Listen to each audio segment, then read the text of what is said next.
Coucou Donna, Coucou. comment ça va? Ça va super, et toi? Trop bien, trop contente de te recevoir. Merci, merci, ça fait plaisir. Ça fait longtemps. Pareillement, mais grave. T'as vu, hein? Il s'en est passé des choses. Ça c'est vrai, ça m'est passé beaucoup. Ton rire là, En fait, c'est tout un programme, en fait. C'est tout un programme. Il s'en est passé des choses, ça c'est vrai. Ça, c'est l'interview vrai. n'a même pas encore commencé. T'as vu? Ton rire, il en dit non, Il y a trop de choses à dire. mais non. Il y a trop de choses à dire. J'espère que tu as assez de batterie. T'inquiète, elles sont chargées, je chargerai entre-temps. C'est cool. Ah oui, là, il s'en est passé des choses, ça c'est vrai. Mais tu vas nous expliquer. Alors, Exact. pour ceux qui ne savent pas, Donna, je ne la rencontre pas aujourd'hui. Hein. Ça fait plus d'un an maintenant que je te C'est suis. ça. Ouais, plus d'un an ça. que je te suis dans ton aventure entrepreneuriale, où je suis tes backstage et les moments clés, on va dire, les plus importants, les étapes que tu traverses. Et effectivement, on va dire que je suis bien placée pour voir ce que tu as traversé. T'as tout vu. Et donc aujourd'hui, on se retrouve un an après. Ouais. Un an après, il s'en est passé des choses. Alors avant de raconter tout ça, Donna, toi, déjà je vais te laisser te présenter. Oui, oui. Donc, je suis Donna, j'ai 33 ans. Et donc, je suis créatrice donc, du Hair Studio, Lou Hair Studio. Donc, il y a un petit studio de coiffure à domicile où j'effectue mes prestations. Et de la marque Lou Hair Studio et Extensions qui propose des extensions capillaires prêtes à l'emploi. Donna, toi, tu as tout quitté C'est ça, pour te lancer à ton compte. exact. À la base, si je dis pas de bêtises, tu me corrigeras, tu étais dans un métier, tu étais salarié. C'est ça.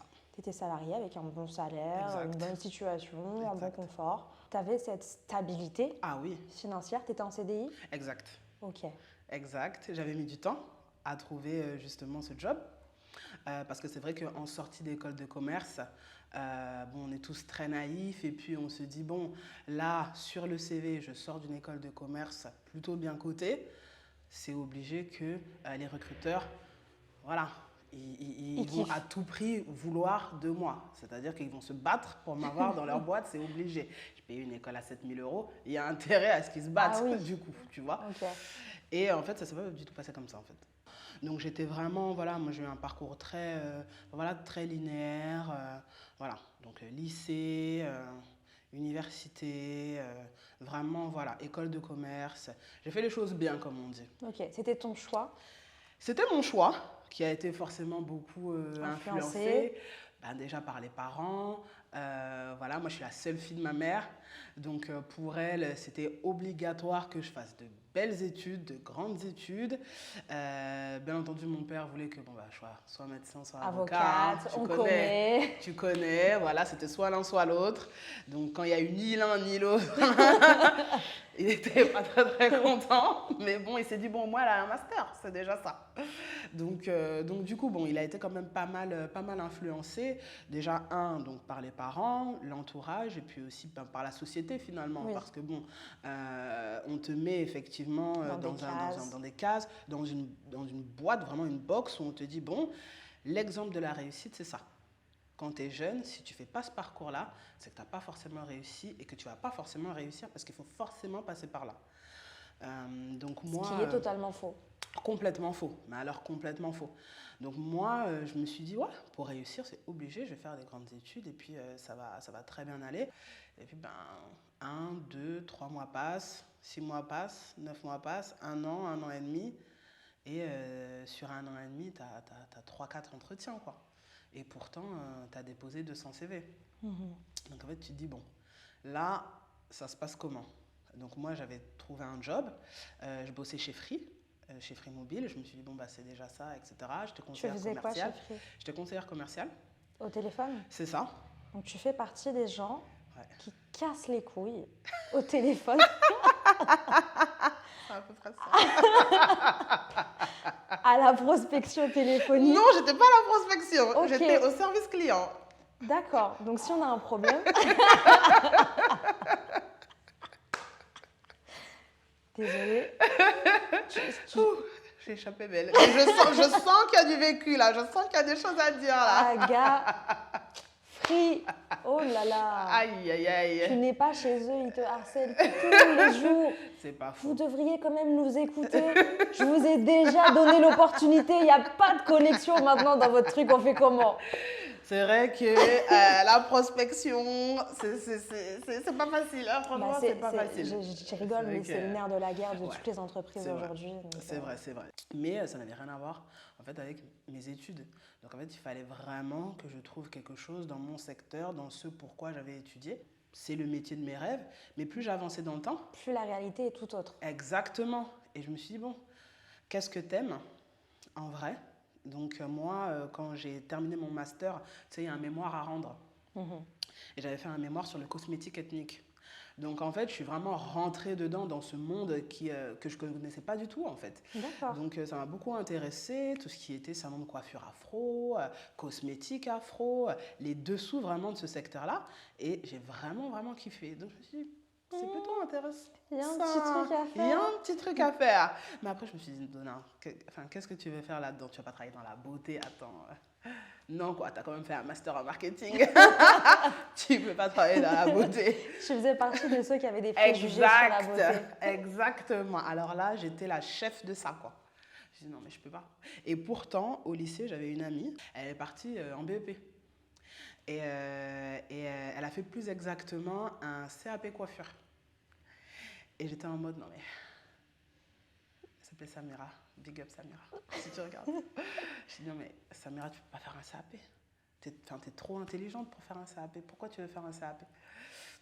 Elle me dit non mais c'est ce que j'aime. Et enfin, je la regardais un peu comme une ovni, quoi. Parce que je me suis dit, mais non, c'est pas possible. Et je te jure, le matin, quand on habitait dans la même cité, je la voyais partir avec sa petite tenue professionnelle et sa mallette de ouf. Et je te jure, je ressentais de l'envie. Je t'assure, je ressentais de l'envie. Et je me suis dit, ah, elle kiffe ce qu'elle fait, quoi. Elle kiffe ce qu'elle fait, ça doit être trop bien. Le soir, quand on faisait la route ensemble pour rentrer à la cité, elle me racontait ses journées, c'était trop bien. Ah ouais, on a coiffé un tel, ah, machin, on est parti sur le tournage d'un tel. Et je me suis dit, tu dois kiffer quand même. Et moi, j'avais quoi à raconter? Ben rien. Ouais, j'ai eu 3 heures de philo.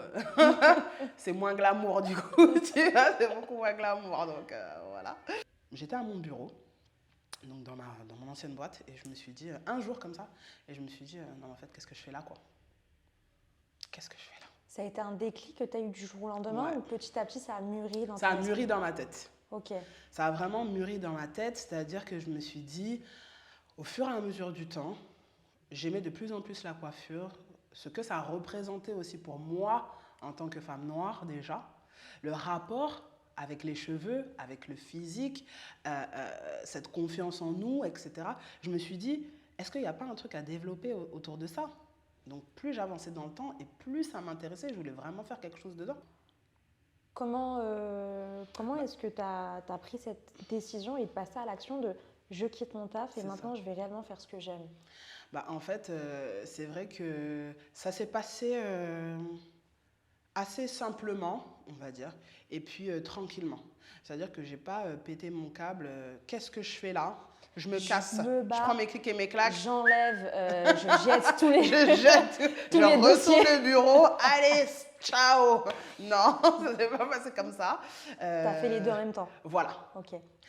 Alors, chose bien entendu à ne pas faire, on ne fait pas de recherche sur un futur taf à son taf actuel. À ne pas faire. T'as fait ça? J'ai fait ça. Oh. C'est pas bien.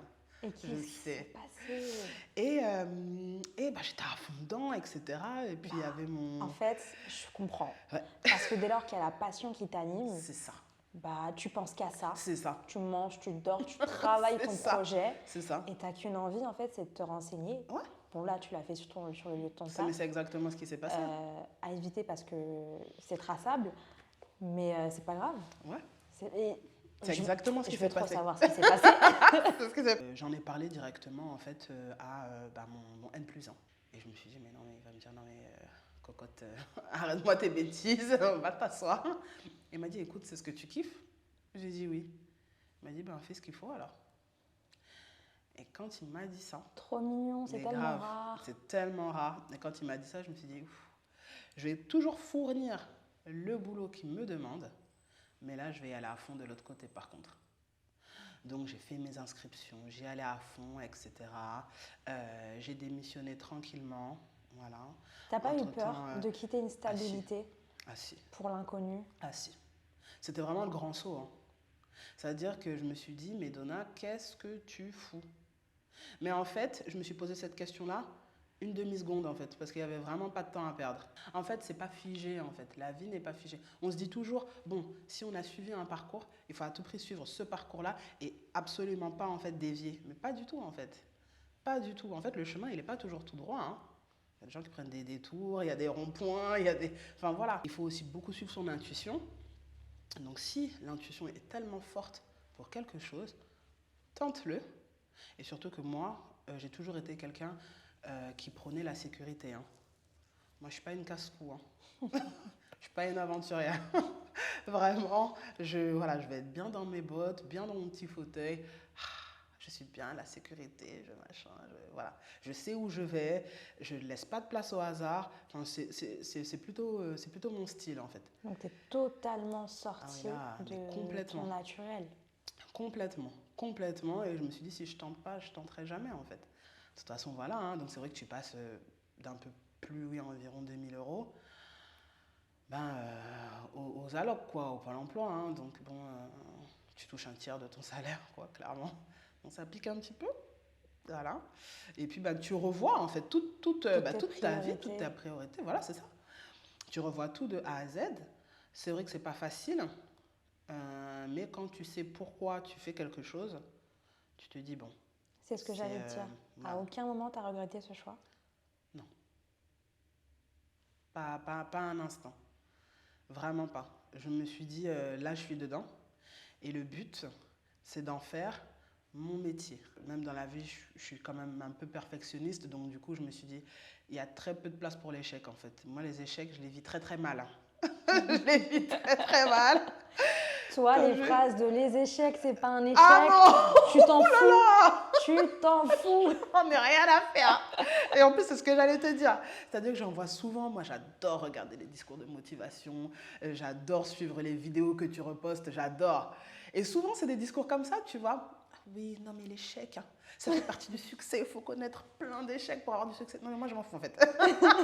Moi, je veux avoir du succès direct. Si on peut éviter les échecs, ça m'arrange. Ah, mais si on peut les éviter, on va les éviter. Mieux, alors oui, tu peux dévier un petit peu, faire des petites erreurs, mais genre connaître un échec, vraiment, c'est difficile, hein. C'est très difficile. C'est très difficile. Et c'est seulement avec le recul que tu te dis, effectivement, ça m'a quand même pas mal enrichi. Exactement. Mais c'est clair que... C'est très difficile. C'est très, très difficile. Tu te dis, mais pendant un moment, c'est vrai que je me disais, est-ce que j'ai pas un peu raté ma vie, quoi. Oui, carrément, tu te remets en question. Et parce tu peux même être en dépression. Ah oui, à cause d'un échec. Dis, bah oui. Et je me suis dit, non, ça, il est hors de question que je regrette. Donc, je me suis dit, bon, là, on est dans la coiffure. Chercher un stage à 28 ans. Déjà, reprendre les études. Déjà. Voilà. J'avais pas acheté un classeur et des copies doubles 21-29-7 depuis au moins 6 ans à l'époque. Donc là, revenir dans ça a été un petit peu délicat. Le fait de revenir dans ça, notamment dans ce domaine de la beauté, comme tu le dis, où à l'époque, tu faisais partie de ceux qui avaient beaucoup de préjugés. Exact. À ton tour, est-ce que tu l'as vécu toi aussi? Ouais. Vu sous un autre angle? Ah, de plein fouet, hein. Comment ça s'est passé? Ah, de plein fouet. C'est-à-dire qu'en fait, je passais un peu de l'élite, tu vois, école de commerce, machin, à le fond du panier, quoi. Parce que clairement, et c'est ce qui est vraiment triste, c'est que les métiers, tout ce qui va être dans l'artisanal, c'est tellement mal vu. C'est tellement mal vu. C'est-à-dire que j'ai l'impression, en fait, qu'on se dit, bon, si on travaille avec ses mains, on est forcément idiot, quoi. Voilà. Le cerveau, en fait, il n'est pas engagé. Il n'y a que tes mains, en fait, qui travaillent toutes seules. Donc, tu es un petit peu bébête. Totalement. Tu vois. Et je l'ai vécu de plein fouet. C'est-à-dire que déjà, le switch de carrière, déjà, ça a été quand même un peu compliqué à faire comprendre dans ton entourage. C'est ce que j'allais dire déjà, notamment à tes parents. Ouais, clairement. Ça a dû être un choc. Ouais. Ça a été accepté? Pas trop.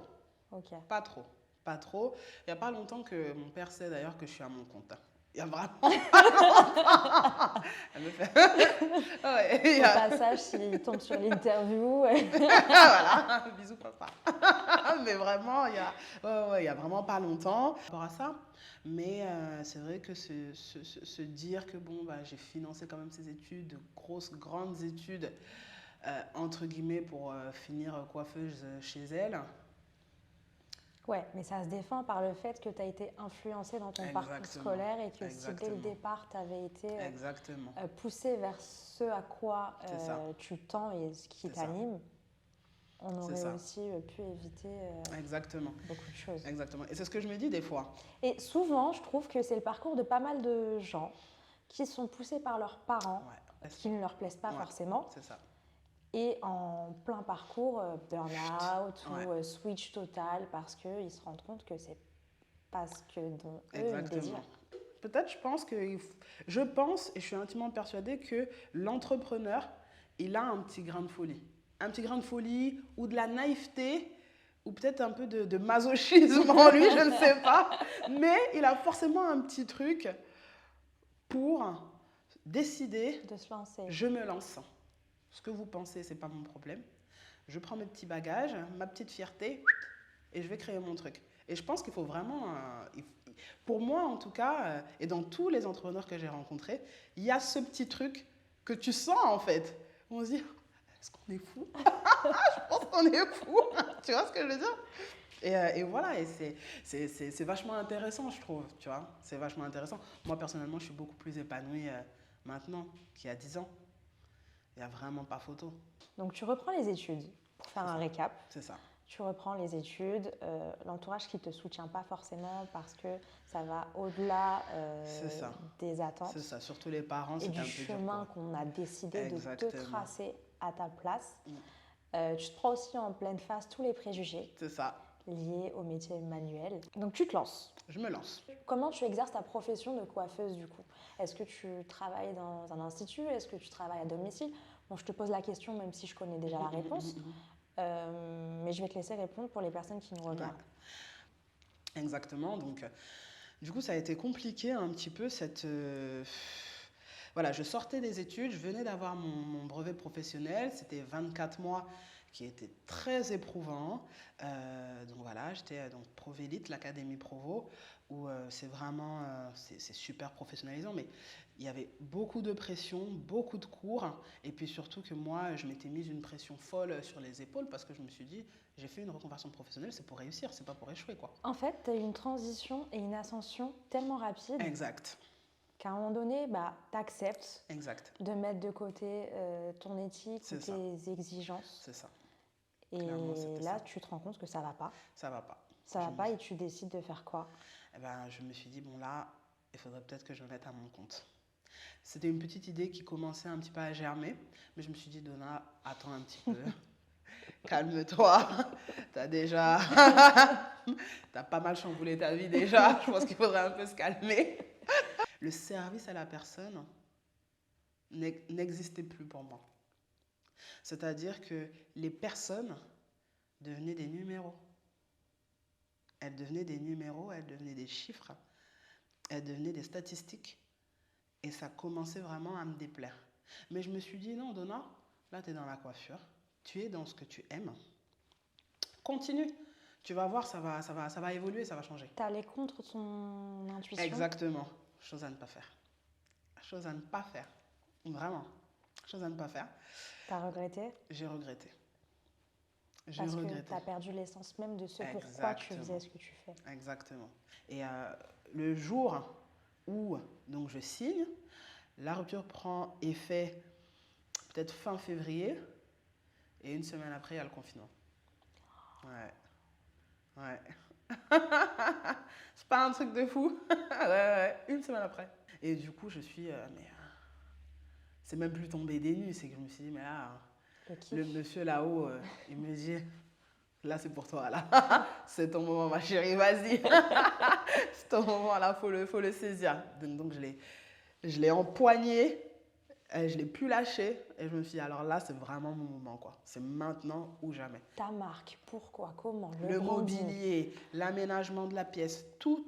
Je me suis dit, là, 2 mois, même 3 je crois. Donc mars, avril, mai. 3 mois de confinement. Je sais plus, on a tellement été Ah oui, confinés, pas confinés. c'est ça. Les autorisations, tu peux sortir de Tu telle peux à pas telle heure. sortir. Ben, tous ces mois, dans tous les cas, je me suis dit, c'est le moment ou jamais. Donc effectivement, j'ai bossé sur tout. Est-ce que ça a mis du temps à accueillir ta première cliente à ton domicile? Eh bien, figure-toi que pas du tout. J'étais persuadée que ça allait mettre un temps fou. Parce que quand moi, je suis partie du salon, on m'a dit, ah là là, mais tu vas galérer, hein. Pour établir une clientèle, tu vas galérer, etc. Donc moi, j'étais partie vraiment avec cette peur. Mais je me suis dit, quand il y a eu le déconfinement, je lance et puis on verra. Il y a beaucoup de gens qui ont fait des bêtises chez eux, capillairement parlant. Donc j'étais là pour les accueillir. Être au bon endroit, au bon moment. Opportunité business. Là, c'était vraiment un signe. Je me suis dit, là, c'est parfait. Effectivement, ça a démarré assez vite. Franchement, ça a démarré assez vite et j'étais vraiment contente. Tu n'as pas eu d'appréhension d'accueillir des clientes à ton domicile? Je sais que pour beaucoup, c'est ah non, je ne pourrais pas faire rentrer des gens que je ne connais pas chez moi. Comment ça s'est passé? Au début, un petit peu, mais c'est plus, en fait, je pense que c'est plus l'avis un petit peu des autres et de l'entourage et des gens qui disent ah, chez toi, etc. Machin. C'est plus ça, peut-être, qui interférait dans mes pensées. Mais en vrai, de vrai, au fond de moi, je me suis dit déjà, je pense vraiment qu'on attire, si tu es une personne positive, tu vas attirer des choses positives. Alors oui, il y aura forcément du négatif, ça c'est sûr et certain, c'est la vie qui est comme ça. Mais pour moi, je suis intimement persuadée qu'on attire un peu les clients qui nous ressemblent, je trouve. Et il y a 90% de mes clientes, même 98% de mes clientes, qui sont un petit peu comme moi, donc plutôt positives, cool, qui veulent passer un bon moment, qui veulent avoir une belle prestation, qui veulent aller chez quelqu'un de pro, qui connaît son job et repartir contente. Le reste, c'est pas leur problème. Et donc, ça se passe à 98%, même vraiment 99% du temps, très très bien. Et je me permets d'intervenir. Pour attirer une clientèle ou une communauté qui nous ressemble, il faut accepter de communiquer à la manière qui nous correspond. Exactement. Et de ne pas faire des semblants. Exactement. D'être lisse. Au début, je dis ça, mais au début, moi, je m'exprimais comme ça de manière très lisse parce que j'avais peur du jugement, parce que qu'est-ce qu'on va penser. C'est ça. Et puis petit à petit, tu prends tes marques et plus tu communiques de manière authentique et transparente, et plus tu attires à toi aussi une communauté, une clientèle qui te ressemble. Je suis complètement d'accord avec toi. J'irai même plus loin, qui partagent les mêmes valeurs. Exactement, je suis complètement d'accord avec toi. C'est vrai que au départ, moi, je ne me montrais pas beaucoup sur les réseaux sociaux. C'est-à-dire que voilà, je faisais mes petites photos tranquilles. Ouais, pareil. Ou alors si tu te montres, il faut que tu sois au top, pas un pimpé cheveu de dingue, t'as vu? dépasse. Et puis à un moment donné, je me suis dit non, c'est un gros mytho. C'est pas moi. Quand j'accueille les clientes, l'essentiel c'est d'être coiffée. Le reste, c'est pas grave. Tu fais pas partie des coiffeurs qui sont mal coiffés. Quoi? Moi? Non. Je ne peux pas accepter ça. Bien coiffée. Si je ne suis pas bien coiffée, il y a le petit foulard, il y a le petit bandeau, il y a le petit style. Mais les cheveux en l'air, non, c'est ma carte de visite. Je ne peux pas me permettre. Et j'avais horreur de ça. Et même quand je bossais en salon, c'était la bagarre avec mes collaboratrices, quoi. Tu viens pas avec une pince croco rose. Ah non, tu vas te faire un brushing tout de suite. Il y a des fers à lisser là. Et c'est vraiment un truc. C'est comme les make-up artistes, tu vois. Tu vas être make-up artiste, tu n'es pas obligé d'être maquillée comme si tu allais en gala. Mais bon, tu peux avoir un petit make-up ou avoir une jolie peau. Tu vas avoir une esthéticienne, si elle a un mono-sourcil, tu vas te dire, bon, est-ce que je lui fais confiance? Je ne sais pas. Tu vois? C'est vrai. Pour moi, voilà, surtout quand tu es dans l'entrepreneuriat, je trouve que ta personne est la carte de visite. C'est ta personne même, en fait, qui est ta carte de visite. T'incarnes ton message. Mais carrément. T'incarnes ton message, t'incarnes ta boîte. C'est, voilà, ça fait toujours plaisir quand on te dit ah, mais t'es dans quoi? Ah, toi, tu dois être dans la beauté, toi, c'est sûr. Oui, tout à fait. Oh, tu trouves? Oui, bon, c'est à peu près ça. Tu vois? Je trouve que, voilà, incarner son entreprise, sa boîte, c'est vraiment, pour moi, c'est super important. gère, même si c'est un studio de coiffure, même si tu fais aller 20, je sais pas moi, même 5 clientes le mois, même si tu n'es pas à 10 000 € par mois, c'est pas grave. Parle de ton entreprise comme si c'était une entreprise du CAC 40, quoi. Il faut y croire. Parce que si tu n'y crois pas, personne ne va croire à ta place. Personne ne va croire pour toi, personne ne va croire pour toi. Personne n'y croira C'est pour vrai. toi. Si toi-même t'incarnes pas ton message, c'est pas les gens qui vont porter ton message. Ah oui, plus tu te vois en plus toute petite, et plus les gens vont t'écraser. Merci. Ils vont se dire, oh. C'est pour ça que moi j'ai stoppé vite, très très vite ça. Ah, mais tu fais un petit truc chez toi? Non, j'ai un studio de coiffure chez moi. Ouais. Et studio de coiffure parce que c'est une petite pièce. Bientôt je dirai un salon. Voilà. Comme ça, vous savez exactement qui je suis. Je te le souhaite. Que Dieu t'entende en tout cas, j'espère. Mais justement, les aspirations de l'OR Studio. J'espère un local. J'espère bientôt, si Dieu veut, fin d'année ou début d'année prochaine. Vraiment, ce serait un rêve qui se réalisera. Et puis aussi proposer du coup, au sein du R Studio, directement une mini-boutique pour proposer les extensions, parce que pour l'instant c'est un site e-commerce, mais j'aimerais bien aussi pouvoir proposer justement les extensions en salon, etc. Donc, tu veux vraiment démocratiser. Exactement. Parce qu'on ne voit pas beaucoup d'extensions adaptées aux cheveux afro. Exactement. Faire vraiment comprendre aux gens que les extensions capillaires, déjà, ce n'est pas juste pour un type de cheveux, voilà, ou un type de personne. On ne porte pas des extensions naturelles pour faire un cache-misère, non. Voilà, une certaine population a des cheveux. Vous savez de qui je parle. Ça c'est dit. Voilà, ça c'est dit, parce qu'on en a marre en fait, voilà. On ne porte pas des extensions capillaires, voilà, pour cacher nos cheveux, parce qu'on ne les assume pas, parce qu'on ne les aime pas. Tout ce genre de choses, non. C'est vraiment pour ça que je voulais créer ça et surtout, en fait, créer une marque inclusive, clairement, parce que c'est vrai que même quand on parle d'extension finalement capillaire, on va parler toujours d'un type de population, alors que tout le monde en porte et tout le monde peut en porter. Voilà. Donc, je pense que c'est important pour moi de placer Lou en fait vraiment comme une marque qui prône l'inclusivité, le changement, la versatilité et de, comme tu l'as dit, un petit peu de démocratiser le port des extensions, quoi.